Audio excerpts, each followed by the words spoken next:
یقیناً ایک عالم کی موت پورے عالم کی موت ہے۔ اسی طرح جو صدمہ، جو جدائی ہمیں مفتی صاحب دے کے گئے ہیں اس کا ازالہ نہیں کیا جا سکتا۔ ان کی جدائی میں دل پارا پارا ہو گیا۔ تمام جو معاملات ہیں وہ ایک جگہ پہ رک سے گئے ہیں۔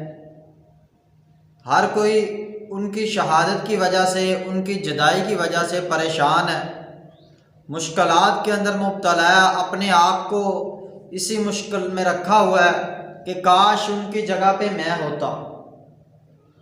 یہ تو اللہ تعالیٰ کی طرف سے ایک اٹل فیصلہ ہے، ایک ایسی حقیقت ہے جو کبھی ختم نہیں ہو سکتی۔ جو موت والا جام ہے وہ ہر ایک نے نوش کرنا ہے، کسی نے کیسے کرنا ہے، کسی نے کیسے کرنا ہے، البتہ اس دنیا سے ہر کسی نے جانا ہے۔ اور جو ایسی شہادت والی موت ہوتی ہے یہ بڑے نصیب والوں کو ملتی ہے۔